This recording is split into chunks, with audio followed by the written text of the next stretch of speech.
What's up guys, Mike here, the Detroit Borg, and today we finally get a look at the iPhone 7 and 7 Plus. I'm going to compare them in this video to see what exactly you might want to pick up. So the 7 and 7 Plus dimensionally are identical to the 6S and 6S Plus, but we get a tweaked design and a host of new features, from waterproofing for the first time, all new cameras on the front and back, a brighter display with a wider color gamut, in addition to stereo speakers, which is great to finally have on an iPhone. We also get better battery life, thanks partly to the new A10 CPU, which is more powerful but more efficient as well. They've also made some other controversial changes, such as eliminating the headphone jack, and the home button is no longer a physical button, instead it vibrates when you press it. We also get a new design which comes with two brand new colors, black and jet black, and we're going to take a look at both of them in this video. Now once again, the iPhone is available in 3 capacities, but this time they've doubled them for the same price as they were last year: 32, 128 gigs, and for the first time 256 gigs. Now if you want the jet black model, you'll have to spring for 128 gigs or better in order to get it. So getting to the unboxing, Apple has redesigned the packaging for this generation. So we do have the colors front and center on each cover.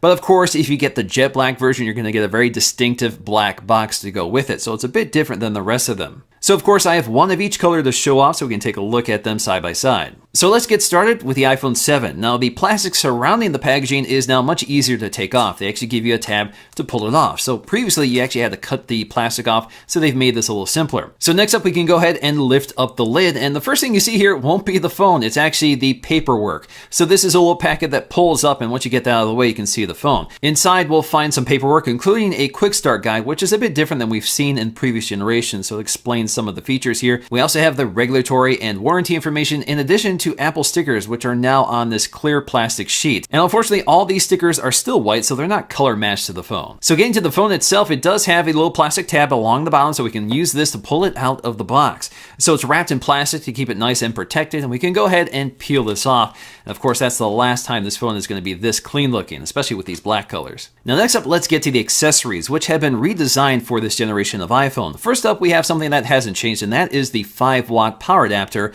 which comes with every iPhone 7. Next up, we have the new lightning connected earpods. So we don't get the wireless AirPods in the iPhone 7. That's a separate accessory that you have to purchase, but you do get wired headphones that connect directly to the lightning connector. Also included here is the adapter for traditional analog headphones. So you do get that with every iPhone 7 purchase, so at least you have an adapter in order to use your old headphones. And lastly, at the bottom of the box, we get our lightning cable. So getting to the unboxing of the iPhone 7 Plus, obviously identical to the iPhone 7, just scaled up to size. So all you have to do is remove that plastic sleeve, pop open the lid, and inside, first thing you'll see is the paperwork. Setting that aside, we'll find the phone just below it, wrapped in plastic, which comes off very easily. And of course, I have the gold version in this case, as well as the silver version. And in terms of the accessories, they're also identical. They're just more widely spaced for the bigger box. So when it comes to setup, it's pretty familiar for any iPhone. There's a few differences here, but for the most part, it's the same as the iPhone 6S. So we can go ahead and set up our Touch ID sensor, Apple Pay, and Siri voice recognition, which can be done wirelessly as you could with the iPhone 6S. But new here is the new home button. So you get an explanation of how the home button works, and you can actually customize the intensity of the taptic click that replicates the home button press. So you can go with very light, medium, or high intensity. Now personally, I prefer the medium because the higher intensity one feels a little like the screen is clicking at the bottom, while the medium intensity feels just about right. In terms of the design, Apple describes this as refined, and I think that's a good way of putting it. It looks a lot like the previous generation, has the same dimensions, but does have some welcome tweaks here. And one of them is the antenna design. So they've been able to integrate the antennas into the casing of the phone, which means we have smaller antenna stripes along the top and bottom. I think this is a big improvement visually. Now, if you get one of the dark black colors, you can see that the lines are virtually invisible. So you have a very minimal look, much more stealthy than before with space gray. And of course, if you get the other colors, they're whiter, so they contrast more sharply. The other change here is the camera design is now much more integrated into the body of the chassis, so it looks a little stronger, and I think looks a lot better. At the bottom edge, of course, things have changed quite a bit here. So the headphone jack is removed, and instead we have this very symmetrical design. So it looks like we have stereo speakers, but in reality, we have one loudspeaker and microphones on the other side. Apple just wants that symmetrical design so it looks more attractive. But once again, they pay a lot of attention to detail, right down to the speaker grills matching the color of the phone. So when it comes to the other buttons, they're in the same place as they were before. On the right side, we'll find our thumb reachable power button, and on the left side, we'll find our volume controls up and down. Now, they did make a slight tweak to the iPhone 7 volume key, so gone is that recession from the iPhone 6S. Now it's a much simpler look. Also found on the right side is our nano SIM tray, and there's a difference here because we have a water-resistant design. The SIM tray also has a gasket built into it, so that's a new feature if you look very closely. Now, although you can't tell by looking at it, the home buttons have also been redesigned, and they're solid state this time, so there is no physical click. But instead of a mechanical click, the Taptic engine replicates a click at the bottom of the phone. It feels exactly like a click. It doesn't feel like a vibration, but it's not quite as localized as I was expecting it to. It actually feels like the bottom of the phone is clicking, not just the button itself. We also get stereo speakers for the first time on an iPhone 7. So we have one loudspeaker at the bottom, and the earpiece now acts as a loudspeaker as well. So that delivers twice the volume of the previous iPhone 6s and 6s Plus. This also gives us a much wider dynamic range, and the phone is smart enough to know whether you're holding it in portrait or landscape orientation and reorientates the stereo speakers for optimal audio quality. So let's go ahead and take a listen to what it sounds like compared to the iPhone 6s. About a year ago, Apple launched a product called the iPhone Lightning Dock, and when the iPhone 6s came out, they launched them in aluminum versions with colors that matched the iPhones. Well, with the iPhone 7, they've had to add a new color, and that is black. So this is designed to accompany the new black color, along with a new jet black color that's coming with the iPhone 7. Another big deal here is that this is the first iPhone to get an IP67 certification, which means it's dust and water resistant. In terms of water resistance, this means you can submerge the phone in 1 meter of water for up to 30 minutes, so don't take it swimming. But this will do a much better job protecting your phone in those accidents or if you're out in the rain. So when it comes to the displays, once again, they're the same size and resolution as the 6S and 6S Plus. So we have a 4.7 inch and a 5.5 inch screen. The 4.7 inch comes in the resolution at 750 by 1334, good for 326 ppi, while the 7 Plus has a full 1080p display, good for 401 pixels per inch. So that's definitely the sharper display here.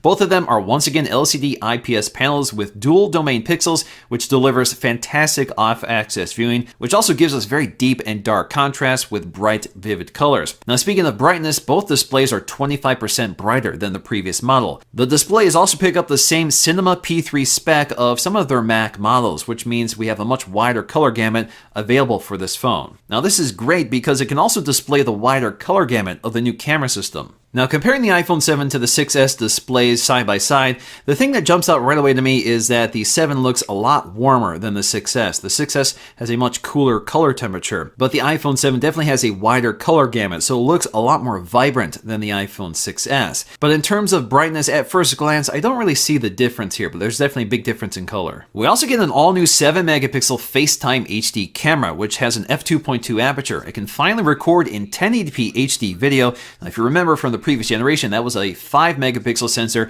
that could only record in 720p video, so this is a welcome improvement. This also has other features like auto image stabilization as well as deep trench isolation for great low light performance. That also combines with the Retina HD flash to illuminate your shots. So when it comes to the cameras, obviously there's a difference between the iPhone 7 and 7 Plus, but they all have the same main camera, a 12-megapixel sensor, which is all new with optical image stabilization. This also has a much wider f1.8 aperture, jumping from the 2.2 aperture from the previous model. We also get larger pixels on those sensors for better low-light sensitivity. But when it comes to the iPhone 7 Plus, it gets a second 12-megapixel sensor, but this time with an f2.8 aperture. So this is used for telephoto images. So this allows you to zoom in optically on images, and we're going to take a look at that in the software. Now, I do think it's worth noting that although we have software stabilization on this lens, it does not have optical image stabilization like the main wide-angle lens. Also next to the camera is one of the microphones in addition to our new LED flash. So this is a quad LED flash with dual tone, and this is 50% brighter and shoots 50% farther. Now, in terms of using optical zoom on the iPhone 7 Plus, it's actually very simple. It's built into the camera app. So basically, you get this little controller that allows you to quickly jump between 1x and 2x optical zoom. Alternatively, you can also tap and hold and then swipe across in order to zoom in and out. This also includes software zoom or digital cropping. So basically, you can zoom in and out all the way up to 10x when you're taking a photograph. You can also do this in video, but you're limited to 6x instead of 10. In terms of photo quality, both cameras are basically identical until you're using the optical zoom on the 7 Plus. So they're delivering very similar results with optical image stabilization. Now in terms of bright daylight conditions, again, we're using a 12 megapixel sensor, so we're not going to see increased sharpness, but we're definitely seeing increased color and better exposure because we have a wider aperture with an f1.8 lens, which means we're getting a lot more light into the camera, and the pixels on the sensors themselves are larger, which means there's better sensitivity. So you're seeing a lot crisper detail, even if we're not seeing higher resolution. The other great detail about this camera is that we have a shallow depth of field thanks to the f1.8 aperture. So that means you can get those blurred background shots with a focus on your subject. And because we have those focus pixels built into the sensor, that means the camera is able to focus very quickly and smoothly on your shot without having to spend too much time figuring out which point you want to focus on. We also have 4K video recording, but this is something you have to turn on under settings. You can't do it from within the app, which is kind of strange. So you have to go to settings, photos, and camera and turn on 4K video recording. So with 4K video recording with optical and software stabilization, handheld video looks extremely smooth. And of course, we benefit from the wider aperture that lets more light in, the better sensor, and the wider color gamut. So 4K video definitely looks a lot better on this phone than it did with the previous generation. And the other great thing here is that we can quickly switch between the wide angle and telephoto lens while recording video. You can even use the software zoom to smoothly zoom in and out on your shot. Now this camera is particularly well suited to low light conditions, so in extreme low light conditions, you definitely see brighter shots, especially if you compare this to the iPhone 6s Plus. So it's not dramatic, but you can see that it is brighter with better detail. So it's not as murky or muddy as the 6s Plus was, but it's got about the same amount of processing, so it can be a little soft, but again, you're seeing a little more detail. Generally speaking, it's a better camera for low light, but it's not dramatically different. Now when it comes to using the brighter LED flash, it doesn't necessarily make the shot brighter, but it definitely gives you much more detail. Previously, the camera had to expose the shot longer with the weaker flash, so you could see a lot more noise. In this case, the iPhone 7 seems to do a better job with the exposure level. The iPhone 7 is also launching with the new A10 Fusion processor, which is a quad-core 64-bit processor. Now, they're calling this Fusion because it combines two high-powered cores with two low-powered, high-efficiency cores. So those high-efficiency cores use 1/5 the power and are designed to power low-end tasks so you don't waste too much power, and that improves battery life. While we have these two other cores, which are high-performance cores, which deliver 40% better performance than the A9 chip. We also get a new 6-core GPU, which is 50% faster, also using 2/3 the power of the A9. Now, as always, there is a slight speed difference between the 7 and 7 Plus because the 7 Plus clocks the CPU a bit higher.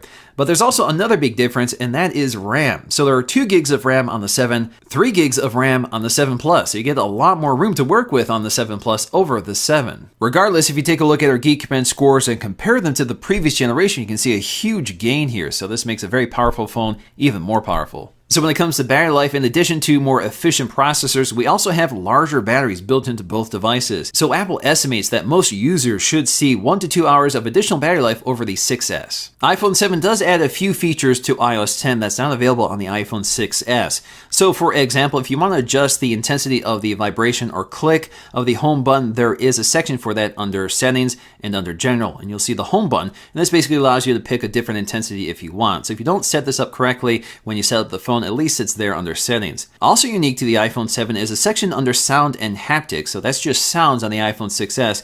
But if you go to the bottom of that list, you'll see system haptics, and that's because we get haptic feedback in some areas of the system on the iPhone 7 versus the iPhone 6s. So for example, when you toggle this switch on and off, you actually get a taptic feedback as you do so. Now, as always, the iPhone 7 Plus once again has a unique software experience compared to the standard iPhone 7. And that's because we have landscape view for many apps. That actually includes the home screen. So that's able to take better advantage of this larger, more higher resolution display. These phones are also launching with iOS 10, and I did a very extensive look at iOS 10 in a previous video, which I'll leave linked in the description below if you want to check that out.